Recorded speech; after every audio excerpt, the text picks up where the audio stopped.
नमस्कार दोस्तों, स्वागत है आप सभी का हमारे YouTube चैनल देव जी के ट्रिक में। तो दोस्तों यहाँ पर सभी के मैसेज आ रहे हैं कि सबसे पहले सर आप सामान्य विज्ञान को सॉल्व करवा दीजिए, सामान्य विज्ञान के टेस्ट ला दीजिए। तो यहाँ पर अब सामान्य विज्ञान के ही टेस्ट पहले कराएंगे, इसके बाद ही अगर सब्जेक्ट यहाँ पर लेके आएंगे। तो अगर आप नए हैं तो चैनल को सब्सक्राइब कर लीजिए और बेल आइकन दबा लीजिए ताकि प्रत्येक वीडियो आप देख पाएँ, क्योंकि दिन में 4 से 5 वीडियो अब आपको सामान्य विज्ञान के मिलेंगे। तो चलते हैं, आपका पहला क्वेश्चन है, एक प्राकृतिक बहुलक नहीं है। प्राकृतिक बहुलक नहीं है तो यहाँ पर देखिए ऊन भी आपका है, रेशम भी आपका प्राकृतिक बहुलक है, चमड़ा भी है, लेकिन नायलॉन जो है ये प्राकृतिक बहुलक नहीं है, ये कृत्रिम बहुलक है। ठीक है, बहुलक वर्ड आया तो बहुलक वर्ड होता क्या है? तो बहुलक उच्च अणुभार वाले बड़े अणु हैं जो सरल अणुओं के परस्पर संयोग से बनते हैं। सरल अणुओं के संयोजन की यह प्रक्रिया बहुलीकरण कहते हैं।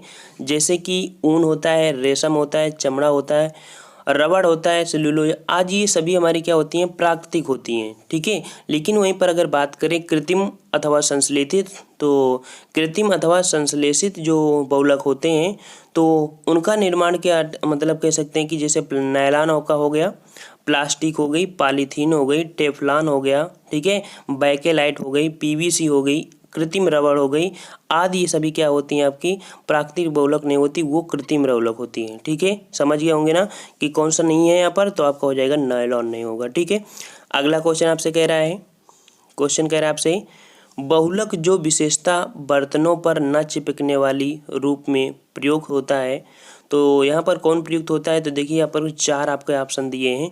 तो यहाँ पर बहुलक जो विशेषता बर्तनों पर न चिपकने वाली रूप में प्रयुक्त होता है, तो न चिपकने वाला होता है टेफ्लॉन। कौन होता है? टेफ्लॉन।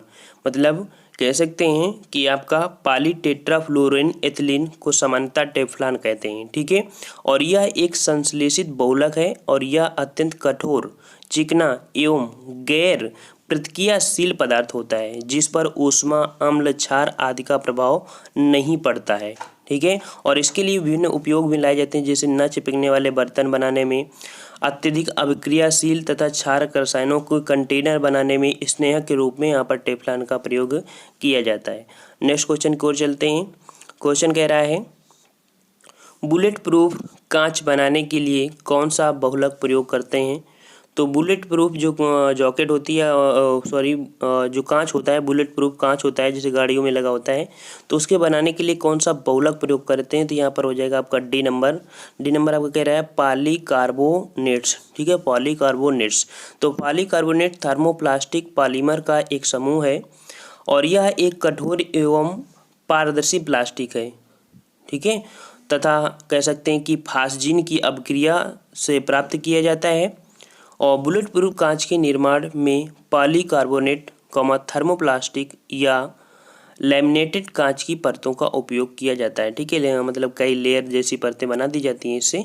तो आपका यहाँ पर जवाब हो जाएगा बुलेट प्रूफ कांच बनाने के लिए कौन सा बहुलक होगा? पॉलीकार्बोनेट्स हो जाएगा। ठीक है, चलो नेक्स्ट क्वेश्चन की ओर चलते हैं। क्वेश्चन आपका कह रहा है, एक प्राकृतिक बहुलक है। ठीक है, आप कह रहा है एक प्राकृतिक बहुलक है। ठीक है, तो अभी हमने 4 आपको ऊपर वाले ऑप्शन में था कि प्राकृतिक बहुलक कौन है, तो यहाँ पर देखो सेल्यूलोज। ठीक है, सेल्यूलोज जो है ये आपका प्राकृतिक बहुलक है। जैसे सेल्यूलोज होता है, लकड़ी होता है, रेशम होता है, त्वचा होती है, रबड़ होती है, आदि आपके प्राकृतिक बहुलक होते हैं। जबकि यहाँ पर देखो बैकेलाइट है, पीवीसी आपकी हो गई, वहीं पर आपकी नायलॉन, ये आपके कैसे हैं? कृत्रिम बहुलक है। ठीक है, नेक्स्ट क्वेश्चन की ओर चलते हैं। क्वेश्चन आपसे कह रहा है, पीवीसी किसके बहुलीकरण द्वारा प्राप्त किया जाता है? काफ़ी बार आपका क्वेश्चन ये पूछा गया है, पीवीसी किसके बहुलीकरण द्वारा प्राप्त किया जाता है? तो ये प्राप्त किया जाता है आपका डी नंबर, विनाइल क्लोराइड। ठीक है, विनाइल क्लोराइड के माध्यम से ये प्राप्त किया जाता है। ठीक है, और पीवीसी आपका बता दें कि एक आपका कैसा बहुलक है? तो कृत्रिम बहुलक है। ठीक है, कृत्रिम बहुलक है। और विनाइल क्लोराइड जो होता है उससे सूत्र क्या होता है? C2H3Cl। ठीक है, ये इसका सूत्र होता है और यह विद्युत का कुचालक होता है। यह विद्युत का कुचालक होता है और जल प्रतिरोधी एवं अत्यधिक शक्तिशाली बहुलक होता है। इसका उपयोग किस में करते हैं इसकी बात करते हैं। तो उपयोग इसका होता है पाइप, विद्युत केबल, जल रोधी वस्तुएं, खिलौने आदि के निर्माण में विनाइल क्लोराइड का प्रयोग करते हैं। नेक्स्ट क्वेश्चन की ओर चलते हैं। क्वेश्चन आपसे कह रहा है, कौन सा बहुलक बुलेट प्रूफ जैकेट बनाने में उपयोग किया जाता है? ठीक है, तो बुलेट प्रूफ जैकेट बनाने में तो अभी देखो अभी आया था, ठीक है, कौन सा आया था आपका, तो यहाँ पर देखो ये वाला बुलेट प्रूफ जैकेट के लिए एक इसमें से बहुलक आपका हो जाएगा, तो वो आपका हो जाएगा यहाँ पर बी नंबर पॉलीएमाइड। ठीक है, पॉलीएमाइड आपका बुलेट प्रूफ निर्माण में किया जाता है। ठीक है, अदर भी होते हैं ऐसे, मतलब कि ज़रूरी नहीं होता है, और यह एक सिंथेसिस रबड़ या फाइबर के रूप में इसे प्रयोग किया जाता है। चलते हैं नेक्स्ट क्वेश्चन की ओर। क्वेश्चन आपका कह रहा है, क्वेश्चन है किसका उपयोग पॉलीथीन के संश्लेषण में किया जाता है? तो पॉलीथीन वाला क्वेश्चन आपका बहुत बार पूछा है, किसका उपयोग पॉलीथीन के संश्लेषण में किया जाता है? तो पॉलीथीन के संश्लेषण में किसे करते हैं? तो जवाब आपका होगा डी नंबर, अर्थात एथिलीन का प्रयोग करते हैं। ठीक है, एथिलीन मतलब पॉलीथीन एथिलीन के बहुलीकरण द्वारा बनाई जाती है। पॉलीथीन विद्युत का कुचालक होता है। ठीक है, क्या होता है? विद्युत का कुचालक। क्या विद्युत उसमें लगती है? नहीं लगती है ना, तो विद्युत का कुचालक होता है, नम्य होता है, वह जल प्रतिरोधी होता है, और इसका उपयोग पैकिंग सामग्री, ट्यूब, शीशियाँ आदि, जो तारों के आवरण आदि के निर्माण में आपको पॉलीथीन का प्रयोग किया जाता है। ठीक है, और नेक्स्ट क्वेश्चन आपसे कह रहा है, चलो अब क्वेश्चन अब आपको ईंधन से संबंधित मिलेंगे। ठीक है, जितने भी ईंधन से संबंधित क्वेश्चन होंगे सभी आपको चैप्टर वाइज है, लेकिन हम ज़्यादा से ज़्यादा यहाँ पर क्वेश्चन करने का प्रयास करेंगे कि 2-3 चैप्टर एक में आपकी कंप्लीट हो जाए, ताकि एक सब्जेक्ट के आपके 2 ही 4 वीडियो बनाना पड़े, ज़्यादा नहीं। ठीक है, अगला है कि निम्नलिखित में से कौन प्राकृतिक ईंधन है? प्राकृतिक ईंधन यहाँ पर 4 ऑप्शन आपको दिए, सबको पता होगा प्राकृतिक ईंधन आपका क्या होता है, यहाँ पर पेट्रोलियम होता है। ठीक है, क्या होता है? पेट्रोलियम आपका प्राकृतिक ईंधन है, और इसके अंतर्गत देखा जाए तो ये पृथ्वी के आंतरिक भाग में दबे जीवाश्मों से निर्माण होता है आपका पेट्रोलियम का। ठीक है, नेक्स्ट क्वेश्चन की ओर चलते हैं। क्वेश्चन आपका कह रहा है, मोमबत्ती की ज्वाला के संदर्भ में निम्नलिखित कथनों में से कौन सा या कौन सी सही है? तो देखो, जो मोमबत्ती होती है तो इसके दीप्त में बिना जले कार्बन कण उत्सर्जित होते हैं, ये आपका देखते हैं सही है।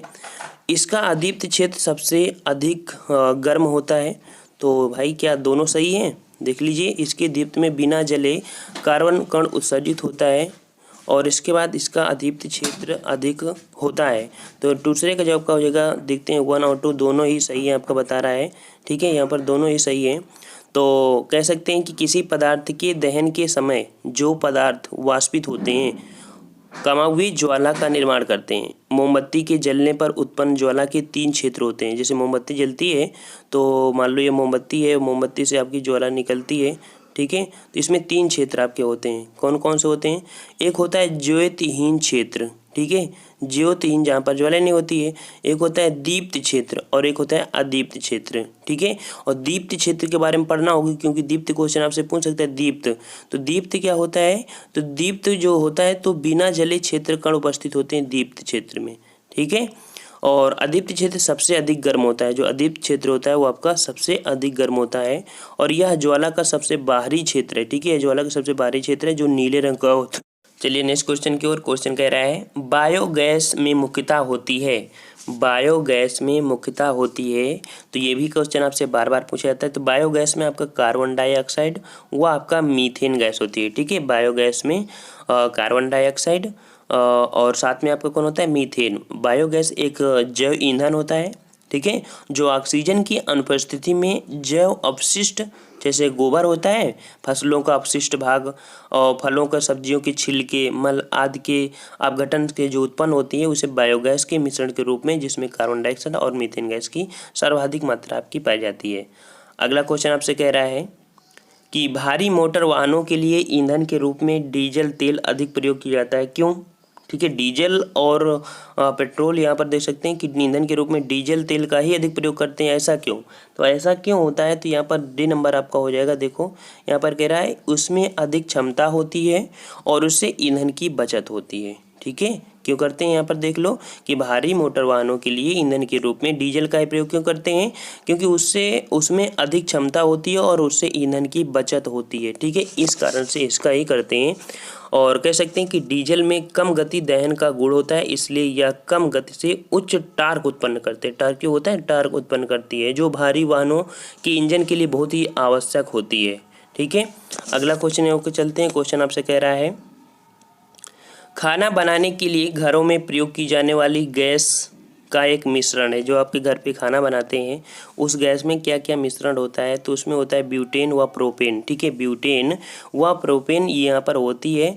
और खाना में जो खाना खाने के लिए जो बनाने के लिए द्रवीकृत पेट्रोलियम गैस कह सकते हैं, द्रवीकृत पेट्रोलियम गैस मतलब लिक्विड पेट्रोलियम गैस उसे बोलते हैं, एलपीजी का प्रयोग करते हैं। ठीक है, और यह एथेन, प्रोपेन, ब्यूटेन आदि का मिश्रण होता है, जिसमें से कह सकते हैं एलपीजी का ऊष्मीमान सबसे ज़्यादा होता है और धुआं रहित होता है, ज्वाला के साथ जलती है, इसलिए एक अच्छा ईंधन भी होता है और एक गंधहीन गैस होती है।